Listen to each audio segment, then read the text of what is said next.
শুভ সকালের অনেক অনেক শুভেচ্ছা ও ভালোবাসা জানিয়ে নতুন আরও একটা ব্লগে আমি মিতালি তোমাদের সকলকে জানাই অনেক অনেক শুভেচ্ছা।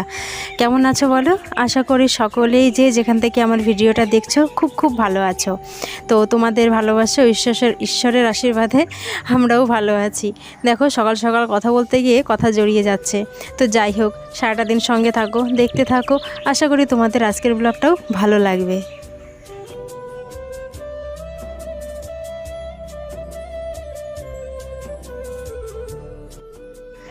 এইমাত্র ঘুম থেকে উঠলাম, আর আজ হচ্ছে বৃহস্পতিবার। তো বৃহস্পতিবার মানে একটু অন্যরকম একটা দিন, একটু ব্যস্ততম দিন। কারণ বৃহস্পতিবার একটু পুজো টুজো দিতে গেলে অনেকটা সময় লাগে, সেই কারণে ভাবছি আজকে তোমাদের সঙ্গে একটু অন্যরকম ভিডিও শেয়ার করব। তো তোমরা যারা দেখো কথা বলতে বলতে বারে বারে কথা আটকে যাচ্ছে কেন জানি না। তো যাই হোক, আজকে তোমরা যারা আমার ভিডিওটা দেখবে অবশ্যই পুরোটা দেখবে, খুব ভালো লাগবে তোমাদের আজকের ভিডিওটা। কারণ রেগুলার রান্নাবান্না শেয়ার করা, ঘরের কাজকর্ম শেয়ার করতে গিয়ে হয়তো তোমাদের সঙ্গে পুজোর ভিডিওটা শেয়ার করা হয়ে ওঠে না। তো আজকে ভাবছি তোমাদের সঙ্গে অনেকটা সময় পুজোর ভিডিও শেয়ার করব। আর সেই জন্যই দেরি না করে সকাল সকাল আজকের ব্লগটা শুরু করলাম, যাতে সকাল থেকে তোমাদের সঙ্গে যেটুকু পারি সবটুকুই তোমাদের সঙ্গে শেয়ার করার চেষ্টা করব। আর কি বলো তো, সারাদিনের যত রকমের কাজকর্ম করি বাড়িতে, সব কিছু তো আর তুলে ধরা সম্ভব হয়ে ওঠে না। ব্লগের পেছনে যেটুকু সময় সংসারের জন্য কাজ করি সেটুকু যদি শেয়ার করতে যাই তাহলে কিন্তু ভিডিওটা অনেক বড় হয়ে যাবে। আর অত বড় ভিডিও তোমাদের হয়তো দেখতেও ভালো লাগবে না, আর আমার পক্ষে অত বড় ভিডিও তোমাদের সঙ্গে শেয়ার করাও সম্ভব নয়। তো তাই আর কি, দিনের যেটুকু সময় তোমাদের সঙ্গে শেয়ার করব, দেখতে মানে তোমাদের খুব একটা খারাপ লাগবে না। তো যাই হোক, দুয়ারে জল দিয়ে নিলাম। তারপরে দেখো, যেহেতু পুজো দেবো তো সেই জন্য এই ঘরটাও মুছছি। আর রেগুলার তো মুছি, সব দিন তো তোমাদের সঙ্গে শেয়ার করা হয় না। তো দেখো, পুজো দেবো বলে এই ঘরটা মুছে দেখে তোমাদের সঙ্গে শেয়ার করছি।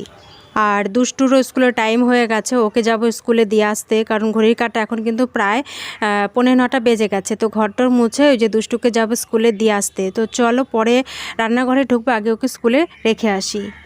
আর তোমরা জানোই সকাল সকাল দুষ্টুর বাবা কিন্তু অফিসে বেরিয়ে যায়, কিন্তু আমার তার আগে কিন্তু অনেকটা কাজকর্ম সারা হয়ে যায়, যেরকম বিছানা তোলা, তারপরে ধরো বাসি জামা কাপড় ছাড়া, এগুলো কিন্তু সকালবেলা আমার সব হয়ে যায়। তারপর কিন্তু প্রত্যেক দিনই ব্লগটা শুরু করি। তো দুষ্টুকে স্কুলে দিয়ে আসলাম, দিয়ে এসে তারপরে রান্নাঘরে ঢুকলাম। রান্নাঘরের আগে গ্যাস টেসগুলো মুছে নিচ্ছি, যদিও গ্যাস টেসগুলো খুব একটা নোংরা না। তোমরা তো জানোই যে রেগুলার এই কাজগুলো করতে আমার খুব ভালো লাগে এবং এই কাজগুলো আমি করি। তো নোংরা খুব একটা হয়েছিল না, যেটুকুই নোংরা হয়েছিল পরিষ্কার না করলেও না ভালো লাগে না।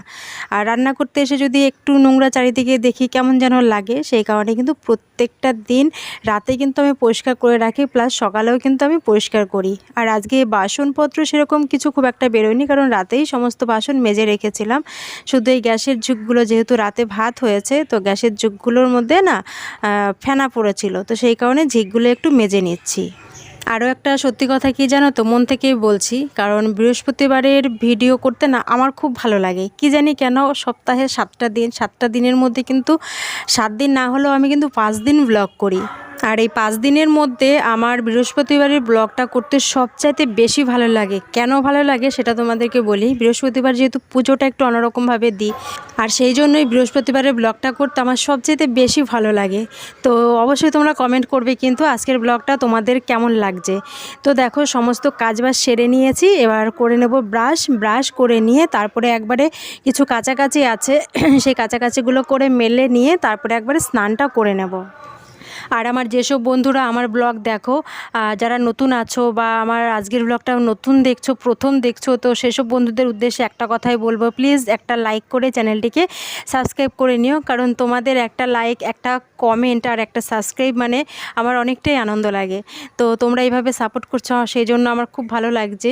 তো এইভাবে সাপোর্ট করে যেও, পাশে থেকো, এটাই তোমাদের কাছে আমার একমাত্র চাওয়া।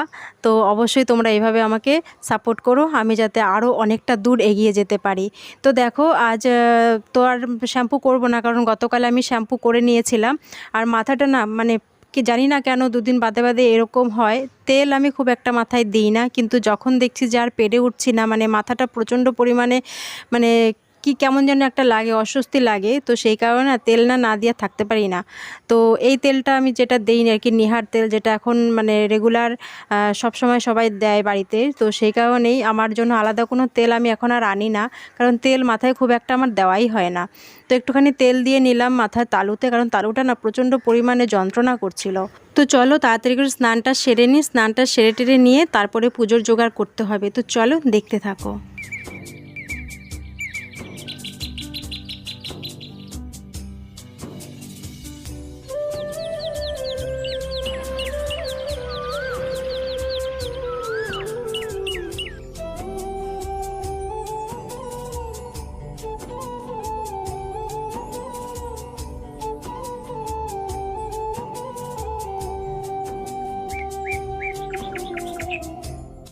তো স্নান টান সেরে তারপরে চলে এলাম। দেখো আজকে একটা হলুদ শাড়ি পরেছি, কারণ আজকের দিনটা একটু হলুদ শাড়ি পরতে ইচ্ছা করলো, সেই জন্য আর কি পরলাম। আর এই শাড়িটার বয়স কিন্তু তাও 8-9 বছর হবে। আর বাড়িতে যেহেতু বেশিরভাগ সময় নাইটি পরি, সেই কারণে না শাড়িগুলোর ওরকম বয়স। কারণ শাড়ি এত মানে দিন বাদে বাদে যদি আমি এক একটা শাড়ি পরি, তাহলে তো শাড়িগুলো মানে অনেক দিন যায়, তাই না?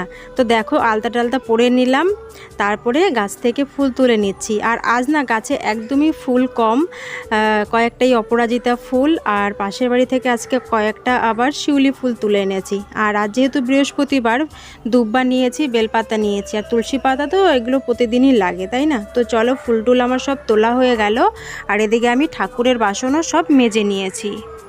এরপর সোজা চলে যাব ঘরে। তো ঘরে গিয়ে পুজোর জোগাড় করব। তোমরা একদম স্কিপ করো না। আজকে আমি বৃহস্পতিবারের পুজো কিভাবে দিই সেটাই আজকে তোমাদের সঙ্গে শেয়ার করছি।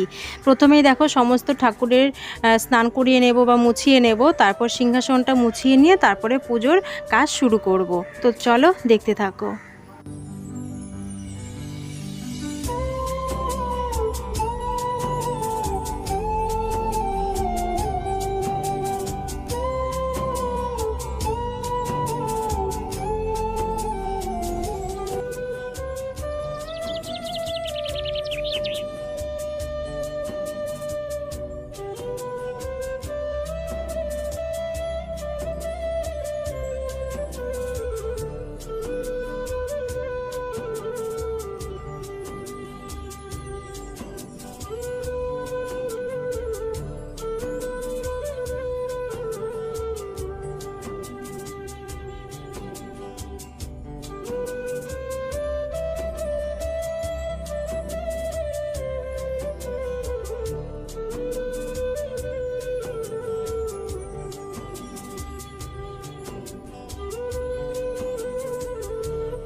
তো বন্ধুরা তোমরা দেখলেই বৃহস্পতিবারের পুজো আমি কিভাবে দিলাম, যতটুকু পারলাম তোমাদের সঙ্গে শেয়ার করার চেষ্টা করলাম। তো কেমন লাগলো কমেন্ট করে কিন্তু অবশ্যই জানিও। তো পুজো দেওয়া আমার কমপ্লিট হয়ে গেল, তারপরে সোজা ঢুকবো রান্নাঘরে, কারণ ঘড়ির কাঁটা বাজে এখন কিন্তু প্রায় 12:30। আর আজকে বড় মেয়েকে একটা বড় দায়িত্ব দিয়েছি, সেটা হলো আমি যখন পুজো দিচ্ছি ওকে বললাম যে একটু সবজি টবজি কেটে রাখতে। তো আজকে হচ্ছে মাংস রান্না করব, সেই জন্য দেখো ও মাংসটাকে ধুয়ে রেখেছে, আর মাংসর জন্য আলু, পেঁয়াজ, রসুন, আদা ওগুলো কেটে রেখেছে। আমি বলেছি কারণ আমার এইগুলো পুজো দিয়ে আস্তে আস্তে করতে তো একটু সময় লাগবে, যেহেতু অনেকটা বেলা হয়ে গেছে, রান্না করতেও তো অনেকটা সময় লাগবে, তাই না? সেই জন্যই আর কি ওকে বললাম যে এই কাজটুকু করে রাখ, আমি যাতে পুজো দিয়ে এসে তাড়াতাড়ি রান্নাটা বসাতে পারি। তো সেটাই ও করেছে। তো রান্নাঘরে ঢুকে প্রথমে আর কি দেখো কড়াইতে সর্ষের তেল দিয়ে মাংসের যে আলুটা কেটে রেখেছিল সেটাই আর কি আগে একটু নুন হলুদ দিয়ে ভেজে নেব। আর একজন হাউস ওয়াইফকে কিন্তু চারিদিকেই নজর রাখতে হয়, সংসারের প্রায় প্রত্যেকটা জিনিসেই কিন্তু ভালোভাবে নজর দিতে হয়। তার সঙ্গে কিন্তু আরও একটা জিনিস যেটা প্রয়োজন, সেটা হচ্ছে একজন হাউস ওয়াইফকে কিন্তু পরিশ্রমী ও বুদ্ধিমতী হতে হয়। আর তার সঙ্গে কিন্তু একজন ভালো রাঁধুনিও হতে হয়, কারণ তুমি যদি রান্নাই ভালো ভালো না জানো তাহলে কিন্তু তুমি একদম পারফেক্ট হাউসওয়াইফ হতেই পারলে না, তাই না? তো সব কিছুর যেরকম দরকার সেরকম কিন্তু রান্না করাটাও ভালো দরকার, যাতে পরিবারের প্রত্যেকটা মানুষ খেয়ে বলতে পারে যে না, রান্নাটা খুব ভালো হয়েছে, তাই না? তো দেখো, তোমাদের সঙ্গে কথা বলতে বলতে আমার মাংসের আলুটা ভাজা হয়ে গেছে। আর মাংসের আলুটা ভাজতে ভাজতে মশলা করে নিয়ে একবারে মাংসটা মেখে নিয়েছি মশলা দিয়ে। এরপর ভেজে রাখা আলুর ওপর মাংসটা দিয়ে দিচ্ছি। ভালো করে কষিয়ে নিলেই মাংসটা কিন্তু খেতে আরও বেশি ভালো লাগবে, তাই না? আর আমি তো এইভাবেই রান্না করি, তোমরা তো দেখতেই পাও যেদিন আমি মাংস রান্না করি। তো এবেলা শুধু মাংসটাই করব, রাতে একটা অন্য কিছু করে নেব, কারণ মাংস হয়ে গেলে 2 মিনিট আর কিছুই লাগে না। তো যাই হোক, চলো, মাংসটা হতে হতে কিছু বাসন বেরিয়েছিল, সেই বাসনগুলো মেজে একবারে জল ঝরিয়ে দিচ্ছি। আর মাংসটা ওদিকে হয়ে গেলে মাংসটাও নামিয়ে নেব। তো চলো বন্ধুরা, আজকের মতন ব্লগটা তাহলে এ পর্যন্তই। কেমন লাগলো আবারও বলবো, কমেন্ট করে জানিও। ভালো লাগলে লাইক করে দিও, আর নতুন হয়ে থাকলে চ্যানেলটি কিন্তু সাবস্ক্রাইব করতে ভুলে যেও না। তো চলো, আজকের মতন তাহলে এ পর্যন্তই। আবারও তোমাদের সঙ্গে দেখা হবে অন্য কোনো নতুন ব্লগে। ততক্ষণের জন্য সবাই ভালো থেকো, সুস্থ থেকো, সাবধানে থাকো, আর এভাবেই আমাকে সাপোর্ট করো, পাশে থেকো। তো চলো।